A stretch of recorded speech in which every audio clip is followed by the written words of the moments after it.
Hello dear friends and welcome to my channel Crafting with Indiana Jones, and I am Indiana Jones. Today we're going to have a wild experiment that shrinks everybody. That's right, it's Honey, I Shrunk the Tea Room, or better yet said, having fun with miniatures. Why don't you join me on my latest adventure? Let's go! Today's challenge, your take on tiny treasures, hosted by my very sweet friends, Nancy of Little Treasures by Nancy and Geri, who is a happy hoarder. They are wonderful crafters in miniatures, so I wanted to have my own take on tiny treasures included here as well. Let's get started.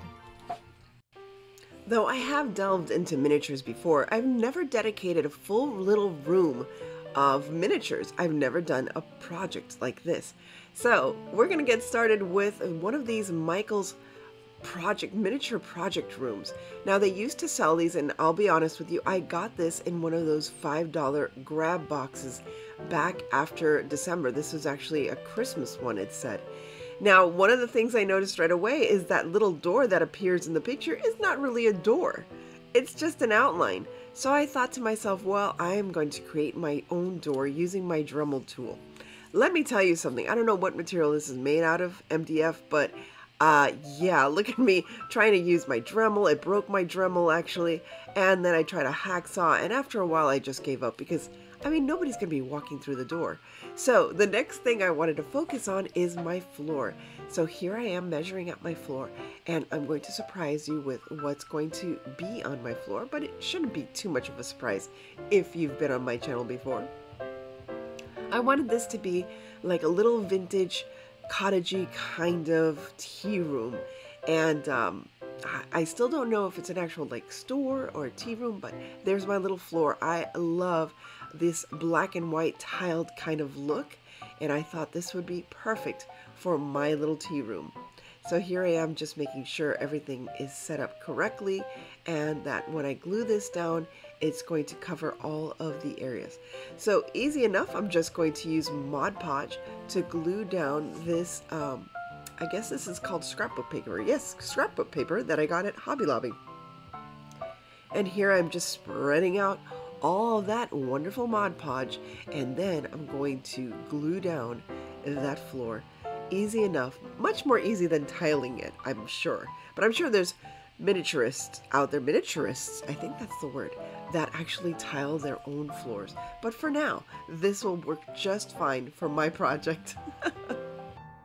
Let's pick out some wallpaper. Now, it's not wallpaper, of course. This is, again, scrapbook paper. And I was given this wonderful scrapbook paper book from someone at work, so I hope she's watching and sees how I love all of these beautiful colors. It was so hard to decide how I was going to paper that wall. So I finally decided on this beautiful yellow and blue and green. I just thought it was very light and airy and fun, and you know, why not? I just thought it was so very pretty. Kind of French looking as well, I thought. So here we are. Once again, what an easy way to wallpaper a wall. If it only was that easy when you were doing it in real life. So here I am making sure that I don't get Mod Podge on my paper. And here I'm going to measure it out just as I did with the floor. And don't worry about the windows, I take care of that later. And here I am once again Mod Podging. Yay, Mod Podge with a big brush. And that helped a lot. And I'll tell you one thing I didn't do with the Mod Podge this time is I didn't Mod Podge over the paper. And that's because I didn't want it to wrinkle. And if I just lay it down just like this, using my hands, I didn't have to use a roller or anything like that. It worked fine. There were no bubbles, there were no wrinkles, so that's how I left it. Now I'm just doing an X with my little crafting knife, and now I'm just going to glue down those areas. There you can see it. So you don't see that MDF. It looks a little bit better. It's not perfect. And afterwards, actually, now that I'm looking at it, I should have used some wood trim. Now here I was trying to paint that MDF, and I'll tell you the honest truth, because it's MDF, it absorbs the paint. So first I started with a darker green, and I really didn't like it because I wanted it to be kind of cottagecore, and then I went over it with this much lighter green, and I actually liked the way it worked out with the darker green underneath. because it just looked like a whitewash or something. But I really loved it. Now, I didn't paint the doors because I am going to paint the doors a different color. But I really like the way this matches with the stripes in that scrapbook paper. I'll be honest with you, I tried to keep this as simple as possible. So I've used only like Dollar Tree products and maybe a few little things that I had from other places. So here I took one of the Dollar Tree tables, which the legs are way too short, and I was going to rip off the legs, and I said, you know what, for this purpose I am just going to add some of these little dowels that I had, little dowel sticks, and just added it to the table. Now I'm taking one of those Dollar Tree chairs, which is perfect, the size was perfect, and I'm just painting it white because I think it's very, I don't know, cottagey and tea room type to have them in white instead of the wood color. And it was so much fun just using the Dollar Tree furniture products. And here's another one, the console.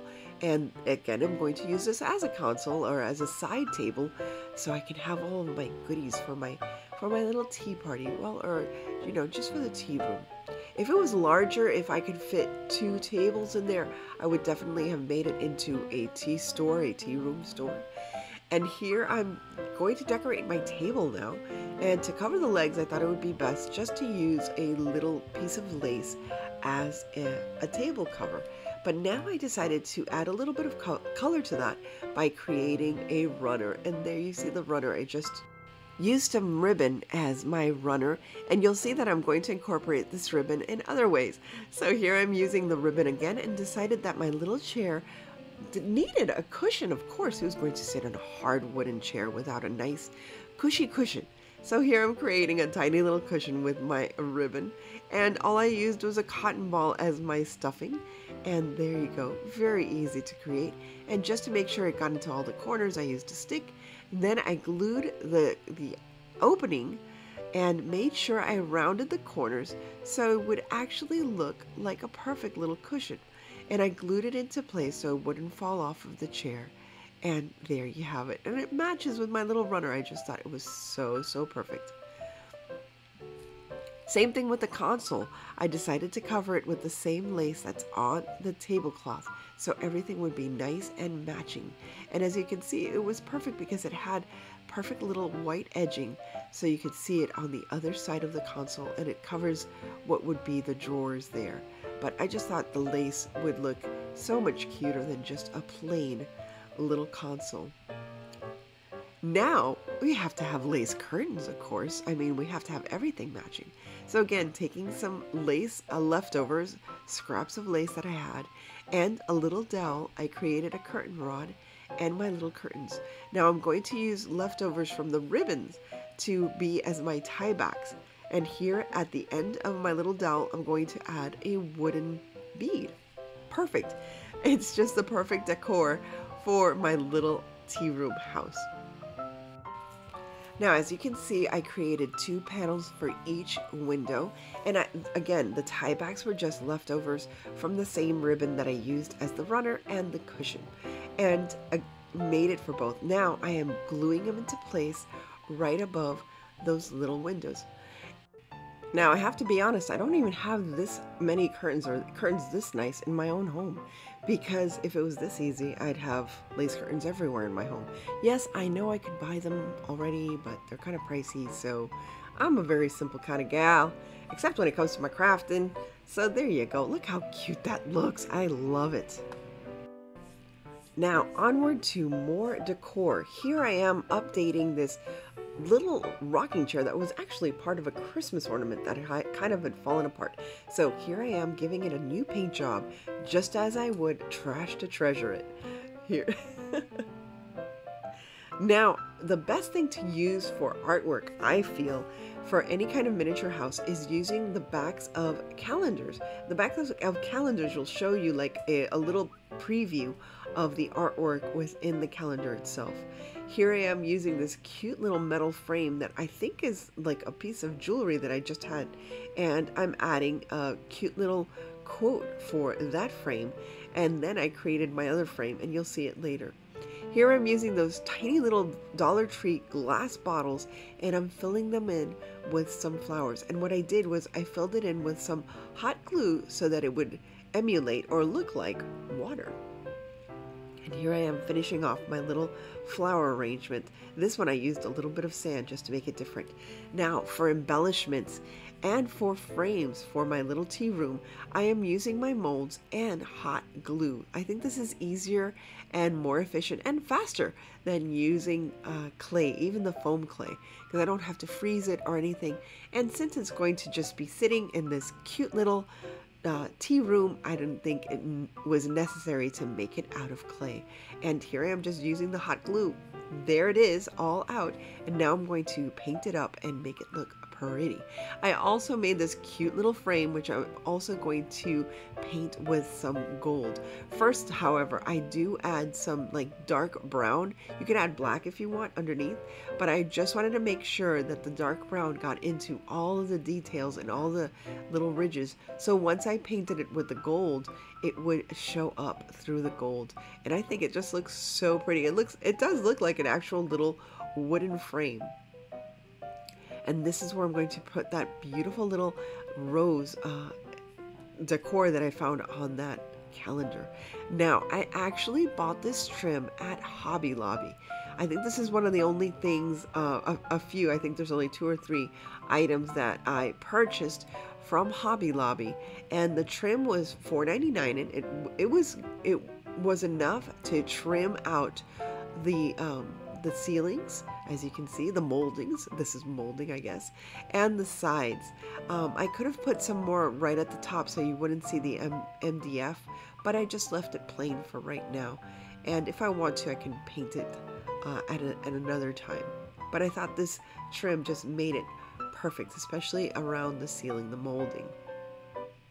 Now here I am finishing off that frame with the little piece of art. And I just think it's the cutest thing, and I didn't have to worry about printing it or anything.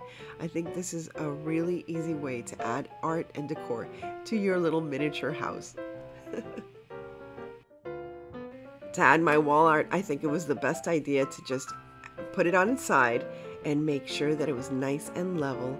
And there you go, I'm adding my beautiful little wall art, and I think it was perfect for that little corner. And as you can see, I put the embellishment right over the door as well, and it looks so cute and French. And if I want to paint it white in the future, I could, but I like it in gold. It just stands out a little bit.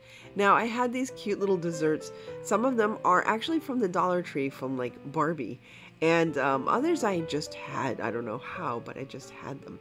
I decided to create some books. Now I didn't go through the whole trouble of actually using book pages. I just used some plain pages and again some scrapbook paper and created a cute little book that coordinated with my cute little tea room. And there's my rocking chair with its little book and my table, and now I'm going to add my little chair. And I happen to have this cute adorable little tea set. As you know, I collect teacups, so of course I had a miniature tea set on hand, and I decided what a perfect way to include this in my tea room, and also the inspiration for creating my cute little tea room. And I decided to add some of these tiny little desserts to my little tea set. I just put a little drop of glue. I didn't want to ruin the tea set, and because it's hot glue, I know I can melt it off at some future time if I want to use my tea set for something else. And you never know when I come up with ideas for other projects. I loved having so much fun putting together my, look at this, oh my gosh, it's so cute. Yes, I have the little heart cake and my little tea set. I love it. I just thought it was perfect for my tea room. All I need is a friend to sit with me there. So here I am just setting up my tea room, and this is so much fun. If you've not had miniatures, it's like having a little mini dollhouse without having the commitment of a full dollhouse. These little rooms are fantastic. Now I created, of course, a wreath, because this is the tea room of a crafter, so of course they would have a beautiful little wreath on my door. I didn't glue the wreath directly on my door either because I thought in the future, as seasons change, and there you see the wreath completed, I wanted to be able to change the wreath and possibly change the decor for future seasons and for future holidays. So here I'm adding one of those tiny little corks from those Dollar Tree glass bottles. I decided to make that my wreath holder, and that way I can change my wreath for each of the seasons or the holidays. Look how cute that looks. Oh my gosh, I can't wait until Halloween and Christmas to decorate this room once again. Now, last but not least, I'm using a set of vined fairy lights that I found at Dollar Tree. So it has this little greenery vine on it. And I thought, how adorable. I have to add this to my little room. And it does look a little Christmassy, but not necessarily because of those, you know, cute little leaves. So here I am finishing up my vine. And there you can see where I bought it. And again, I guess I got this at Christmas time, I'll be honest with you. But they do sell lighted vine lights all throughout the year at Hobby Lobby. Now, to include the little battery pack, I just added a, what do you call it? Those tumbling blocks to the back of my little room, and then I just glued the battery pack where I can change the batteries if I need to, and it's easy to shut off and on. And there you have it. I'm getting rid of all those little spider webs that you have left over from the hot glue. Last but not least, I wanted a little friend to join me, so there's a little tiger, a little cat that's going to join me in my tea room. But I didn't want my poor cat to be on that cold, you know, tiled floor, black and white tiled floor. So here I am taking another scrap piece of fabric or ribbon, and I'm adding some, just some fringe that I made with, I don't know what kind of fabric that is, but some fabric, and I just made some fringe to create a little rug for my tiny little tiger cat to sleep upon while I drink my tea. And let's have a final look.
Thank you once again for stopping by and for joining me in this tiny little adventure. And thanks again to Nancy and Geri for hosting this wonderful playlist. Please remember to check them out and check the rest of the playlist out with these wonderful creators.